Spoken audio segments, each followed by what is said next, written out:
En la publicación sobre estrés y ansiedad, mencioné que a diferencia del distrés, la angustia o ansiedad está relacionada con sesgos en la interpretación de los estímulos ambientales y la prolongación de sus efectos después de la suspensión o desaparición del estímulo activador. El término estrés de origen griego significaba provocar tensión, mientras que ansiedad derivó del latín para referir un estado de agitación, angustia o zozobra. Actualmente la ansiedad se considera un rasgo de la personalidad y un estado emocional subjetivo, que incluye sensaciones desagradables de aprensión, tensión, impotencia e incertidumbre que activan actitudes y conductas observables de anticipación y evitación de una supuesta amenaza. Conductas como mentir, mutismo selectivo y diferentes tipos de agresión. Esta activación fisiológica elevada también se manifiesta en estados de hipersensibilidad y vigilancia. En otras palabras, identificar o percibir un estímulo como agradable o desagradable tiene efectos conductuales evidentes que nos hacen buscar o rechazar estímulos y situaciones, lo que otorga a nuestras emociones, esas reacciones inmediatas ante una situación o estímulo, relevancia en los procesos evolutivos de adaptación. En el video sobre aprendizaje mencioné que nuestras emociones tienen un papel determinante para este proceso. Dos tipos de pensamiento relacionados con el miedo caracterizan los estados de ansiedad: el pensamiento catastrófico, descrito en la imagen que aparece en la pantalla, y los pensamientos intrusivos, que provocan de manera cíclica las reacciones fisiológicas típicas del estrés en el organismo, que se reflejan en signos y síntomas como irritabilidad, dificultades de atención, concentración y memoria, malestar estomacal, sudoración, palpitaciones, sensación de sofoco y mareo, convicción de hallarse en una situación de peligro inminente, entre varias otras. Los pensamientos intrusivos son ideas repentinas que pueden presentarse como imágenes claras de situaciones peligrosas, pensamientos descalificantes o agresivos acerca de quien los experimenta o sobre otras personas. Estos pensamientos también son síntoma de trastornos como la depresión y el trastorno obsesivo-compulsivo. Los pensamientos intrusivos fueron estudiados por los psiquiatras Aaron Beck y Joseph Wolpe a través de los relatos de sus participantes, relatos que el mismo Beck aseguraba solían ser más reveladores sobre la condición mental de las personas estudiadas, permitiéndole identificar síntomas que se pasaban por alto a través de otros medios de exploración. Para el psicoanálisis de Freud en el siglo XX, la ansiedad era producto de la acumulación de energía ante la represión intrapsíquica de los impulsos inconscientes e inaceptables que buscaban lugar en la conciencia, es decir, cuando el yo se veía amenazado por los instintos del ello o cuando el superyo ejercía presión ante la posibilidad de que el yo perdiera el control ante el ello. En propuestas posteriores, la psicoanalista Melanie Klein identificó dos tipos de ansiedad, una paranoide y otra depresiva. La primera relacionada con la proyección del instinto de muerte o aniquilación del yo en objetos externos, vivenciados como perseguidores, y la segunda, causada por la posibilidad de que la agresividad interna del sujeto aniquilara al yo y al objeto ideal, lo que podría provocar la desintegración, el derrumbamiento psíquico o la locura según las interpretaciones del psicoanalista infantil Donald Winnicott. Para las teorizaciones de la línea cognitivo-conductual, la ansiedad se consideró una respuesta condicionada por los estímulos ambientales, el aprendizaje y la cognición. Por otro lado, las investigaciones psicométricas del psicólogo Raymond Cattell, a través de un análisis factorial longitudinal de las diferencias individuales de la personalidad, establecieron la ansiedad como un rasgo presente y más o menos estable en todas las personas, superando la comprensión de la ansiedad como una respuesta inmediata, transitoria y fluctuante, obtenida durante las observaciones psicofisiológicas.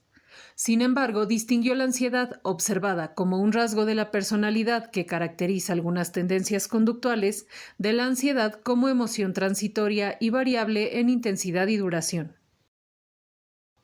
La ansiedad como emoción variable y transitoria fue caracterizada en un mapeo corporal de las emociones, en el estudio Bodily Maps of Emotion, realizado por Laurie, Enrico y Rita, en el que cientos de participantes en diferentes regiones del mundo reportaron las sensaciones corporales activadas por diferentes estímulos emotivos, coincidiendo de manera significativa en la localización y características de las sensaciones ante cada exposición.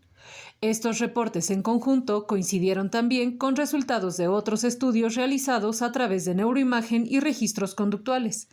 Así, la ansiedad fue identificada como una emoción negativa que se percibe corporalmente ante variaciones de sistemas orgánicos como el sistema nervioso autónomo simpático, que se refleja en cambios fisiológicos como la frecuencia cardíaca, la conductancia de la piel, la tensión muscular, el descenso o incremento en la temperatura facial y de las extremidades como pies y manos. El mapa de la ansiedad resultante se encuentra en la siguiente imagen, que también fue publicada en el estudio que puedes consultar en la sección de referencias. En esta imagen, los colores cálidos como el rojo, anaranjado y amarillo representan, según su saturación, la intensidad y localización de la sensación descrita por la mayoría de participantes ante los estímulos ansiógenos, mientras que los colores fríos como el azul rey, el celeste y el verde representan las regiones con menor actividad o sensaciones reportadas. La etiología del desarrollo de los trastornos y respuestas de ansiedad es multifactorial, y su abordaje terapéutico puede incluir varias dimensiones. Los factores ambientales, por ejemplo, pueden influir a través del aprendizaje y algunos de sus mecanismos primarios, como el condicionamiento clásico, el condicionamiento operante y el aprendizaje vicario o por observación. En el video sobre el miedo, menciono que algunos temores pueden ser inducidos socialmente o aprendidos a través de la observación, igual que sus respuestas conductuales. A diferencia del miedo, en el que la reacción ante un estímulo objetivo y atemorizante es inmediata y momentánea, la ansiedad surge y se prolonga ante el estímulo subjetivo de las suposiciones, definidas o indefinidas, sobre un peligro o amenaza futura. Cognitivamente, la ansiedad puede ser causada por fenómenos como experiencias traumáticas, sesgos cognitivos, estereotipos, prejuicios, ideas deliroides y delirantes. Procesos como la atención y la percepción están estrechamente vinculados a la interpretación y respuesta ante los estímulos.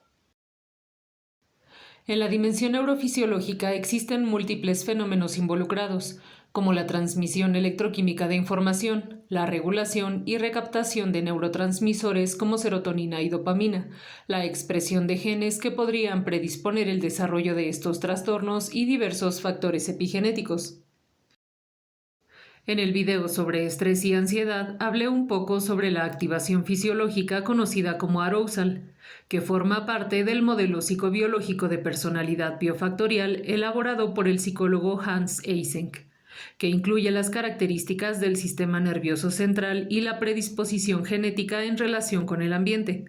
A través de mediciones como pruebas de rendimiento, preferencias y aptitudes físicas, Hans observó que los niveles elevados de arousal estaban relacionados con la predisposición o tendencia a la introversión y a la ansiedad. El nervio vago, uno de los 12 pares craneales que conectan el sistema nervioso con el resto del cuerpo, participa en la regulación de estados emocionales como la ansiedad.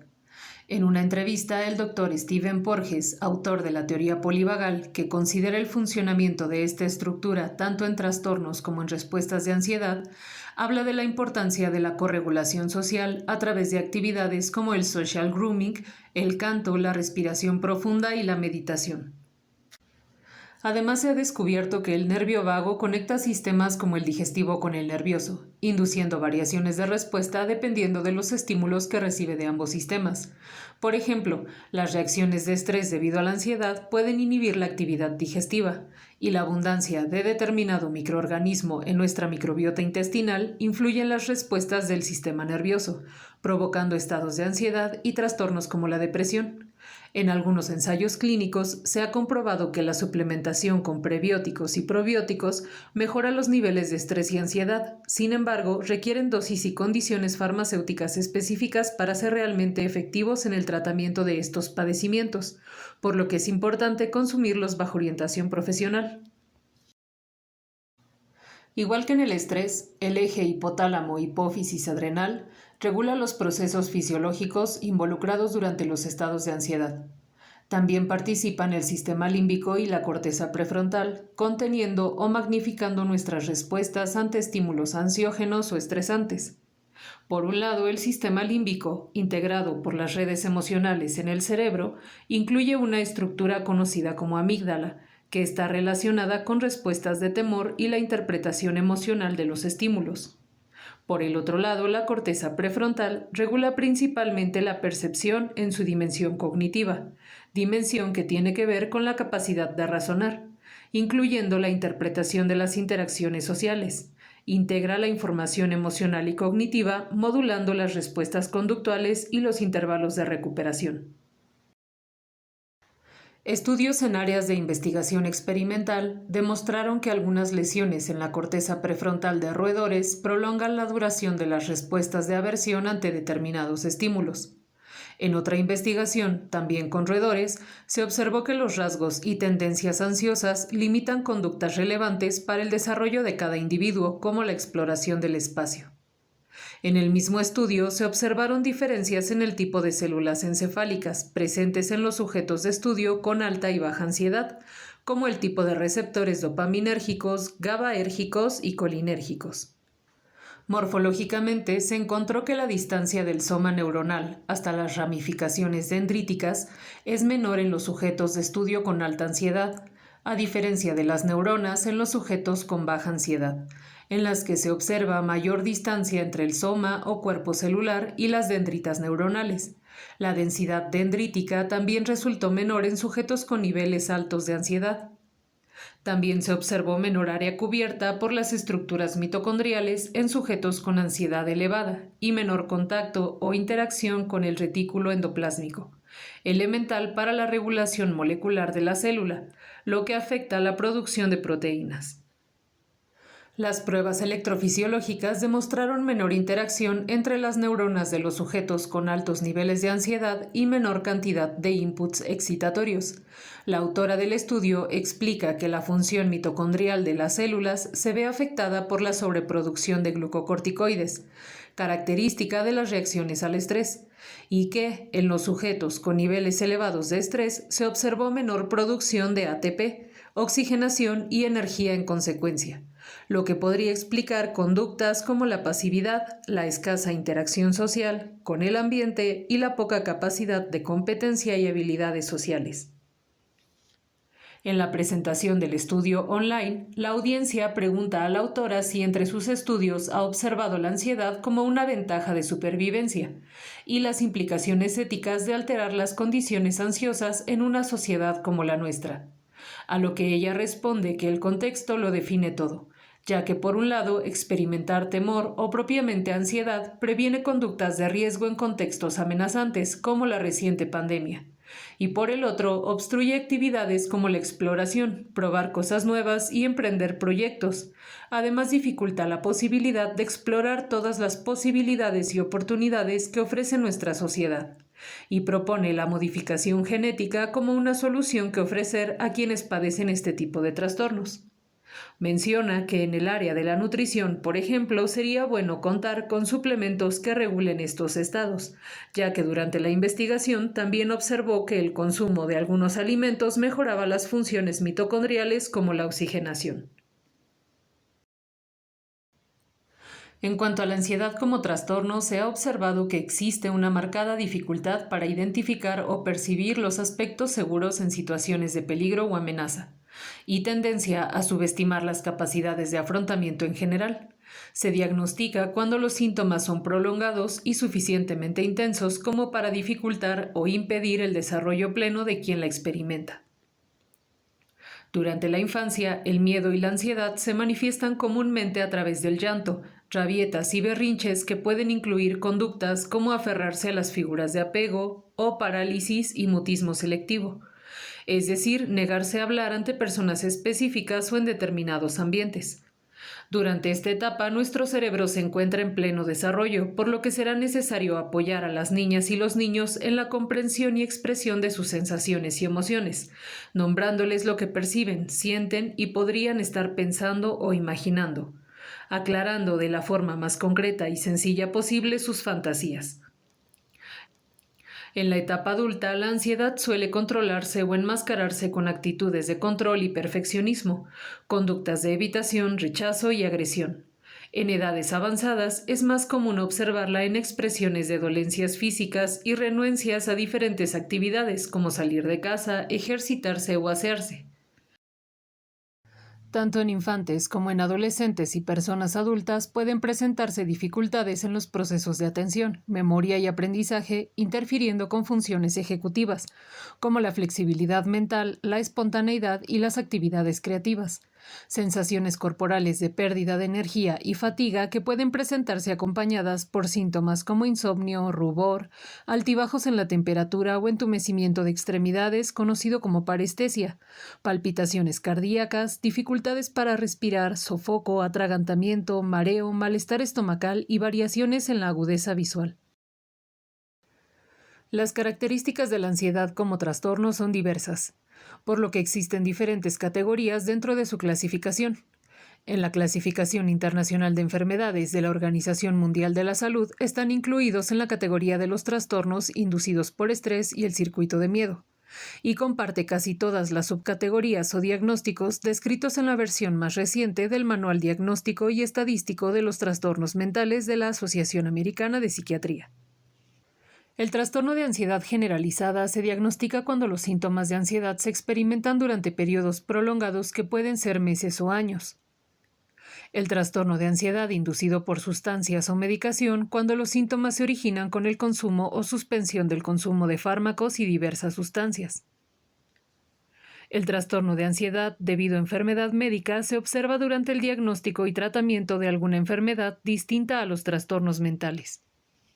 El trastorno de ansiedad por separación se observa en conductas de angustia exageradas y preocupación excesiva ante la separación o posibilidad de pérdida de las figuras de apego.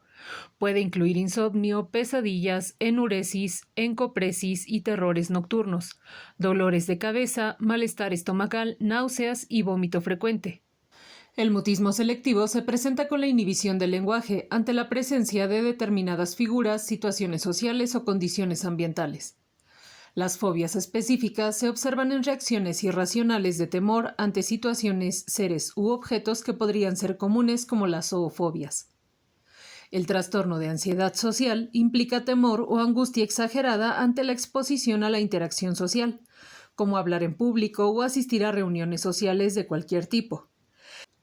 El trastorno de pánico, conocido como panic attack o ataque de pánico, incluye sensaciones súbitas e intensas de angustia o temor, certeza de encontrarse ante una amenaza o peligro inminente, pensamientos catastróficos e ideas intrusivas, principalmente relacionadas con la posibilidad de perder la vida o la razón. Incluye síntomas físicos intensos como palpitaciones, dolor, sensación de presión en el tórax, sofocos, temblores, zumbido en los oídos y la mayoría de síntomas físicos del estrés, parestesias, despersonalización o desrealización que se caracterizan por sensaciones de desconexión, irrealidad y amnesias momentáneas, desorientación, mareos, náuseas y, en los casos más extremos, desmayos. La agorafobia se diagnostica cuando el temor o la resistencia a presentarse en lugares abiertos, públicos o con características específicas como amplitud, hermetismo o concurrencia dificultan el funcionamiento normal de una persona, por ejemplo, entrar en ascensores o abordar el transporte público sin compañía. Finalmente, otros trastornos de ansiedad especificados y no especificados consideran aquellos que no cumplen completamente con los criterios de diagnóstico de las clasificaciones anteriores. Otros fenómenos y trastornos pueden desempeñar un papel determinante en el desarrollo de los trastornos de ansiedad. Experimentar un trauma puede desencadenar los síntomas de ansiedad y cuando estos, tanto los síntomas de trauma como los de ansiedad, son muy intensos o prolongados, pueden dar origen o relacionarse con otros trastornos, como depresión o algunos de los trastornos disociativos. Estresores crónicos como discapacidades, conflictos interpersonales, laborales o académicos, acontecimientos sorpresivos o inesperados que implican emociones intensas o trauma, enfermedades, rasgos de personalidad, tendencias a presentar sesgos cognitivos, falta de apoyo, segregación o aislamiento social, haber sido víctima de acoso, abuso o algún tipo de violencia son factores de riesgo para el desarrollo de los trastornos de ansiedad. Para diagnosticarlos existen diferentes métodos que pueden incluir entrevistas clínicas, aplicación de pruebas psicométricas, electroencefalogramas, análisis con neuroimagen y otras pruebas. En psicometría, por ejemplo, se ha recurrido al inventario de ansiedad de Beck, una escala de tipo Likert conformada por 21 reactivos con opciones de respuesta de 0 a 3 según la intensidad percibida. La suma del puntaje total asigna uno de los 3 niveles de ansiedad considerados: de 0 a 21 puntos, ansiedad baja; de 22 a 35 puntos, ansiedad media; y de 36 puntos en adelante, ansiedad severa. Entre los modelos psicoterapéuticos para atender estos trastornos, en la División 12 de la Asociación Americana de Psicología se recomiendan principalmente la terapia cognitivo-conductual, la terapia de aceptación y compromiso, promoción de la resiliencia en madres y sus familias, relajación aplicada al trastorno de pánico, tratamiento psicoanalítico para el trastorno de pánico y terapia de exposición para fobias específicas. Existen diferentes alternativas para prevenir el desarrollo de los trastornos de ansiedad y estrategias para afrontarlo una vez que se desarrolla. Como emoción, es importante aprender a identificar sus signos y síntomas, ejercitando nuestra conciencia corporal y habilidad para expresar nuestras emociones. Esto se logra de diferentes formas, como la práctica de actividades como yoga, gimnasia, crossfit, parkour, danza, entre muchas otras disciplinas. A través de la autorreflexión, respondiendo a preguntas simples como ¿qué siento?, ¿en qué parte de mi cuerpo se siente?, ¿cómo se siente?, identifico algo que lo haya provocado, con qué emoción se relaciona y qué puedo hacer para tratar de controlarlo. Entre las estrategias de afrontamiento hay quienes recurren al tiempo fuera, es decir, suspenden la actividad que están realizando o se apartan del sitio en que se encuentran. La diferencia entre esta actitud y la conducta evitativa radica en la conciencia al realizar dicha acción y la posibilidad de retomar la actividad una vez que se ha recuperado la calma. Aplicar técnicas de respiración profunda o diafragmática, dedicar un momento a practicar mindfulness o meditación, ejercitarse con regularidad, recurrir a estímulos relajantes, agradables o que por su intensidad o características interrumpen el flujo de pensamiento. Entre estos estímulos están incluidas prácticas como la estimulación ASMR, aplicar calor, frío o presión en zonas como el cuello, la frente y las extremidades. Aprovechar las evidencias de la aromacología aplicada en la aromaterapia, algunas técnicas de musicoterapia y otras actividades sensoriales. En el canal de Sansiedad en YouTube comparten diferentes técnicas que puedes consultar. También existen evidencias de efectividad en el consumo de sustancias con efectos nootrópicos, específicamente ansiolíticos, entre ellas los adaptógenos provenientes de especies vegetales, fúngicas y microbiológicas, tratamientos fitoterapéuticos y farmacológicos en general, que en el caso de los trastornos de ansiedad deben ser recomendados y consumidos bajo prescripción y supervisión de especialistas. En la serie de videos sobre biofilia que aparece como sugerencia en la esquina superior de tu pantalla, te compartí algunos datos sobre los beneficios psicológicos del contacto con entornos naturales bajo condiciones específicas y las interacciones con diferentes especies de flora y fauna durante las intervenciones terapéuticas estructuradas para atender trastornos como la ansiedad secundaria. Si tú o alguna persona cercana a ti experimenta algunos de los síntomas descritos, es importante que acudan a consulta médica para descartar enfermedades con sintomatología similar y que consulten a algún especialista en salud mental para prevenir el incremento de su gravedad. Puedes aprovechar el contenido de este video para iniciar una conversación sobre el tema con alguien de confianza o acudir directamente a los centros de atención. Para conocer el texto y las referencias de la información que te comparto, sigue el enlace hacia la publicación en Blogger. Si tienes alguna aportación sobre el tema, me gustaría mucho leerte en la sección de comentarios. También puedes comunicarte en privado escribiendo a la dirección de correo electrónico que aparece en la pantalla o dejar mensaje en cualquiera de las redes sociales del canal. Si llegaste hasta aquí, muchas gracias. Que estés disfrutando las celebraciones de invierno y si te causan ansiedad, te deseo mucho valor para iniciar un proceso terapéutico.